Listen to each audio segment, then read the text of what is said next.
एक बार फिर स्वागत है आपका। आज की वीडियो में स्टडी करने वाले हैं मैथमेटिक्स सब्जेक्ट के बारे में और आज का हमारा टॉपिक होने वाला है लीनियर इक्वेशंस एंड रेक्टेंगल्स। आइए शुरू करते हैं। हमारा पहला सवाल है, एक संख्या दूसरी संख्या से दो अधिक है। हम यहाँ पे कंसिडर कर लेते हैं एक संख्या x है, दूसरी संख्या उससे दो अधिक है यानी कि x + 2 है। इनका योग मीन्स सम इनका 10 है, तो इनका एडिशन आता है 10। तो बड़ी संख्या क्या होगी? तो x + 2 आप यहाँ दे सकते हैं, यहाँ पर x है, यहाँ पर x है, दोनों को ऐड कर देंगे। 2x प्लस ये यहाँ पे 2 दिखाई दे रहा है, 2 = 10। Therefore 2x as it is रखेंगे इसको। ये 2 यहाँ पर पॉजिटिव है, इधर जाकर नेगेटिव हो जाएगा। 10 - 2 = 8। Therefore 2x = 8। तो x = 8/2 = 4। x का वैल्यू आ गया यहाँ पर 4। x हमारी पहली संख्या थी जो कि छोटी संख्या है, और दूसरी संख्या जो है हमारी वो है x + 2। यहाँ पर x का वैल्यू 4 आ गया है, और हमारी दूसरी संख्या जो हमने कंसिडर की है वो x + 2 है, यानी कि 4 + 2। 4 + 2 = होता है 6। तो इसका सही उत्तर है 6, option C. Option C is the right answer. Next question है, दो धनात्मक पूर्णांकों का योग 98 है, यानी कि दो पॉजिटिव इंटीजर्स ऐसे हैं जिनका सम 98 है। इन पूर्णांकों में 3/4 का रेशियो है। ये पूर्णांक क्या होंगे? तो यहाँ पे धनात्मक पूर्णांकों की बात की जा रही है। हम इसको कंसिडर कर लेते हैं। यहाँ पर x + y हमने कंसिडर किया है। x और y ये दोनों कोई इंटीजर्स है और इनका सम आ रहा है 98। ये एक इक्वेशन बना लेते हैं, हम इसको इक्वेशन नंबर 1 बता देते हैं। इसके बाद क्वेश्चन के दूसरे पार्ट में बताया गया है इन इंटीजर्स में 3/4 का रेशियो है। सपोज दो इंटीजर्स ऐसे है, x/y = 3/4 के रेशियो में है। इस इक्वेशन से हमें मिल जाएगा x का वैल्यू 3/4 × y। हमें x का यही वैल्यू इक्वेशन नंबर 2 का जो वैल्यू है वो हमें इक्वेशन नंबर 1 के अंदर यूज़ कर लेना है। यानी कि जहाँ पर भी x दिखाई दे रहा है आपको 3/4 y रखना है।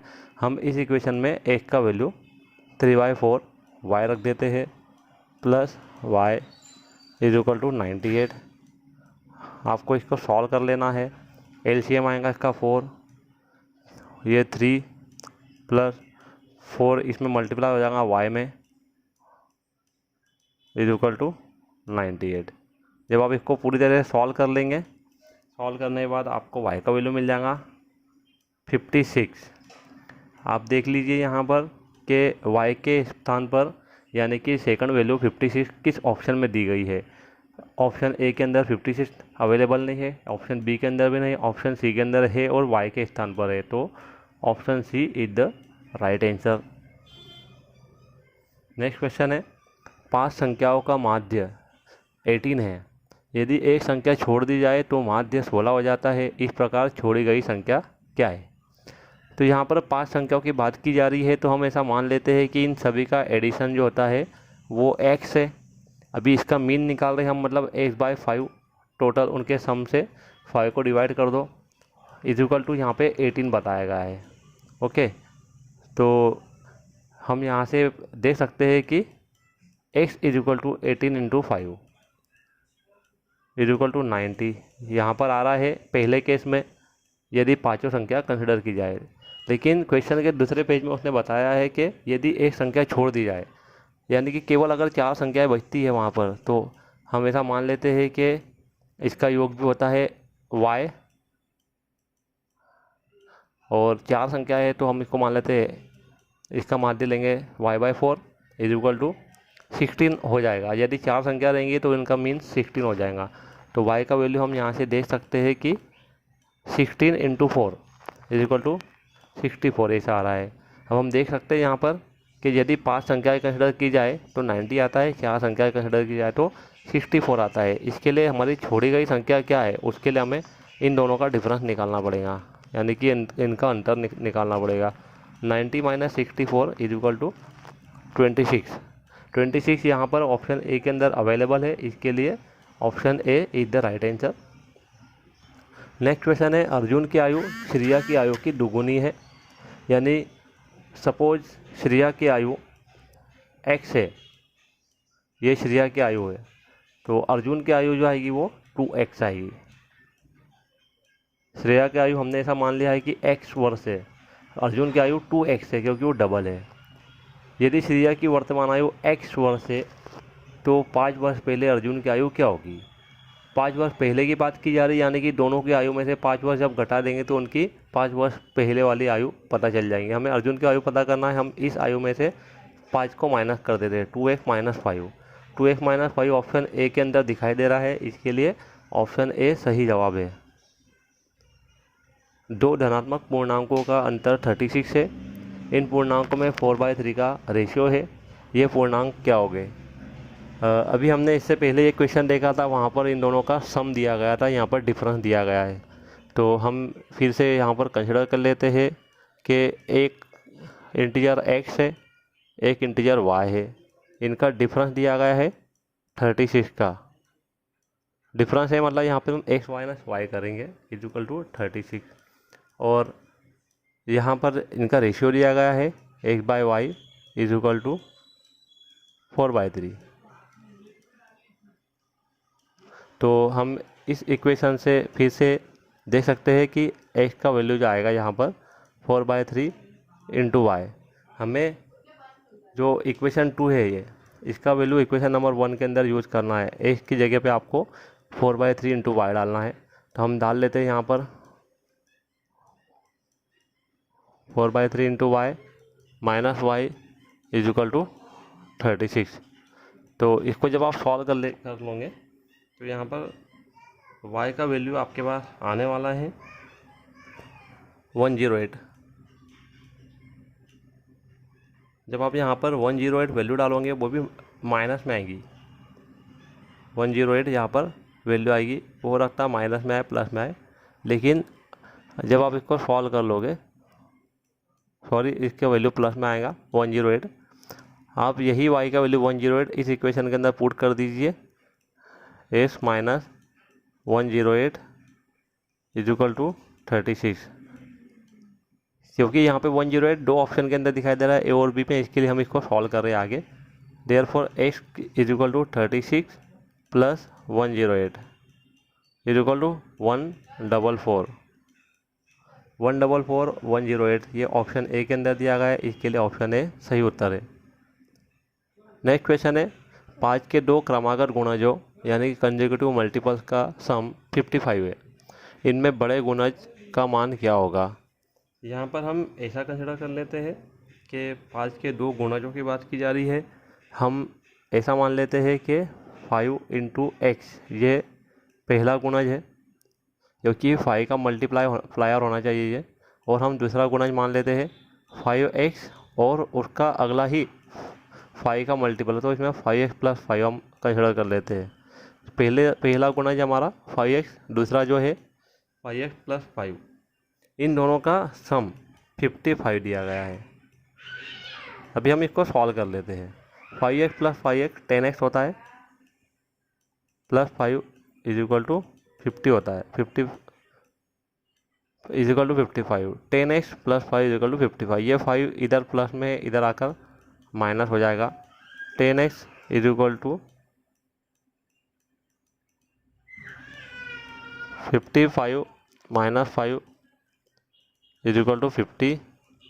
तो इस हिसाब से हमें वैल्यू मिल जाएगा x equal to 50/10 equal to 5। तो हमें x का वैल्यू मिल गया 5। तो इनमें सबसे बड़ा गुणज जो था वो हमारा 5x + 5 था, छोटा गुणज था और जो 5x था। हमें बड़े गुणज की बात करना है, यहाँ पर हम इसको साइड में लिख लेते हैं। हमें ये वैल्यू फाइंड करना है क्योंकि ये बड़ा मल्टीपल है।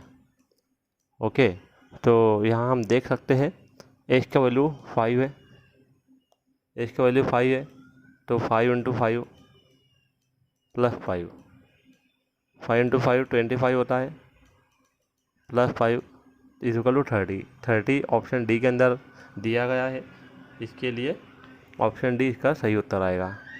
दो संख्याओं का अंतर 66 है, यदि उनमें 2/3 का रेशियो हो तो छोटी संख्या क्या होंगी? अभी हमने बात की यहाँ पर x minus y is equal to 66 यहाँ पर दिया गया है। आपको इसे इक्वेशन नंबर 1 बता देना है और यहाँ पर रेशियो भी दिया गया है x upon y is equal to 2/5। अभी हम इस तरह के हम दो प्रश्न सॉल्व कर चुके हैं। आप मुझे बताइए कमेंट करके कि इसका सही उत्तर क्या आएगा। एक चतुर्भुज यानी कि रेक्टेंगल ABCD के एंगल A और angle B is equal to 180 degree है, तो रेक्टेंगल क्या होगा? ये कौन सा रेक्टेंगल होगा? हम जानते हैं कि रेक्टेंगल एक ऐसा स्ट्रक्चर होता है जिसके अंदर यहाँ पर 4 साइड्स होती है। आप देख सकते हैं यहाँ 4 साइड्स होती है। अब ये अलग अलग रेक्टेंगल दिए गए हैं, ये स्क्वायर है, ये रेक्टेंगल है, ये समचतुर्भुज है, ये समानांतर चतुर्भुज है, ये रोम्बस है, समलंब चतुर्भुज। ओके, तो इस तरह से यहाँ पर अलग अलग दिए गए हैं। यहाँ हम बात कर लेते हैं एंगल की, यानी सपोज अगर ये ABCD चारों के जो वर्टेक्स है, अगर ये ABCD है तो यहाँ पे ये दिया गया है कि इस एंगल का और इस एंगल का एडिशन 180 डिग्री है। तो ये एंगल, ये चतुर्भुज अवश्य ही क्या होगा? ऑप्शन दिए गए हैं स्क्वायर, रोम्बस, ट्रेपेजॉइड, पैरेललोग्राम। तो हम क्लियरली यहाँ देख सकते हैं कि समचतुर्भुज जो है रोम्बस, उसके अंदर दोनों का एडिशन 180 डिग्री से कम है, यहाँ पर ज़्यादा है। लेकिन एग्जैक्टली 180 डिग्री दिए गए ऑप्शंस के अंदर वर्ग में होता है। स्क्वायर के अंदर चारों एंगल 90 डिग्री के होते हैं और उनमें से किसी भी दो एंगल को जब ऐड कर देंगे तो 90 + 90 इज इक्वल टू 180 डिग्री आएगा। इसके लिए स्क्वायर यानी कि ऑप्शन ए का सही उत्तर है। नेक्स्ट क्वेश्चन है, रेक्टेंगल में शीर्षों की संख्या कितनी होती है? रेक्टेंगल में कितने वर्टेक्स होते हैं, यानी कि ये कॉर्नर जो दिए गए हैं ये कितने होते हैं? तो आप देख सकते हैं ये अलग अलग टाइप के रेक्टेंगल दिए गए हैं। सभी के अंदर जो ऑप्शन में दिया गया है 3, 4, 5, 2, लेकिन यहाँ सभी रेक्टेंगल के अंदर जो वर्टेक्स है कॉर्नर सभी में 4 दिए, 1 2 3 4, 1 2 3 4 सभी में 4 दिए गए। तो 4 इसका राइट आंसर है। 4 कहाँ पर किस ऑप्शन में अवेलेबल है? ऑप्शन बी के अंदर है, इसके लिए ऑप्शन बी इसका सही उत्तर है। नेक्स्ट क्वेश्चन है, एक ट्राइंगल के कोणों का योग सम ऑफ एंगल कितना होता है?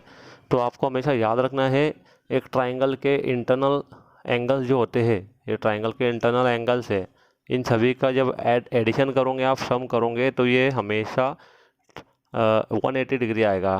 Angle A plus angle B plus angle C is equal to 180 degree. 180 degree option B के अंदर अवेलेबल है, इसके लिए ऑप्शन बी इसका सही उत्तर है। एक रेक्टेंगल के कोणों का योग सम ऑफ एंगल कितना होता है? तो रेक्टेंगल में यहाँ पर आप देख सकते हैं 4 साइड्स होती है, आपको पता ही होगा यहाँ पर, और यहाँ पे 4 एंगल है। ट्राइंगल में 3 एंगल होते हैं, रेक्टेंगल में 4 एंगल होते हैं। तो यहाँ पे चारों ही एंगल रेक्टेंगल के जो होते हैं उनका जो एडिशन होता है, उस एडिशन को हम बोलते हैं कितना होता है? 360 डिग्री।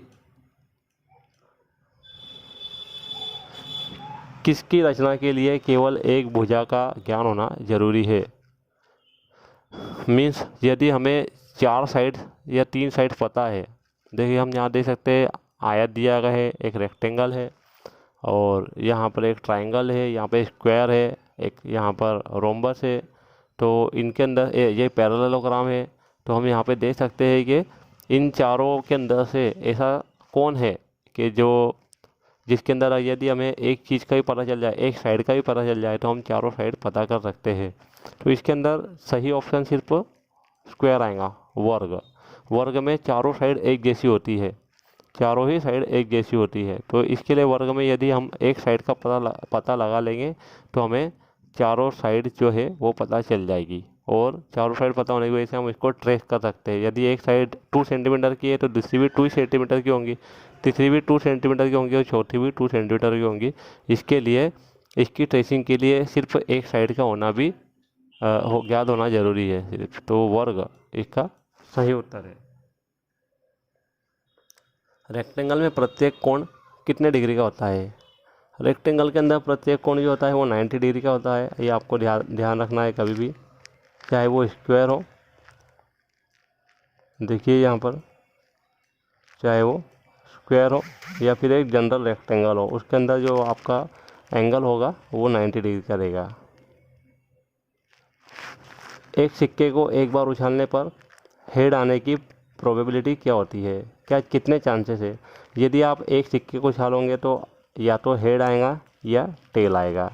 तो आपको यहाँ पर दो ऑप्शन से, या तो हेड आएगा या टेल आएगा, इसके अलावा तीसरा कुछ नहीं आता, ब्लैंक नहीं आ सकता है, सिक्का खड़ा भी नहीं होगा, या तो हेड आएगा या टेल आएगा। तो आपके पास में यहाँ पे एक सिक्के को एक बार अगर उछाल दे आप, तो आपको कोई भी दो चीज़ें आ सकती है।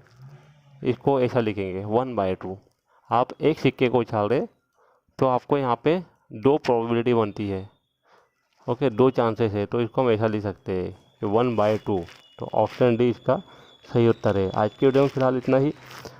आगे की वीडियो के अंदर और अच्छे क्वेश्चन लेकर आएंगे, ज़्यादा क्वेश्चन लेकर आएंगे, जिससे आपको स्टडी करने के अंदर आसानी हो। यदि आपको हमारा वीडियो पसंद आया है तो इसे लाइक करें, शेयर करें और हमारे यूट्यूब चैनल को सब्सक्राइब करना ना भूलें। Thank you.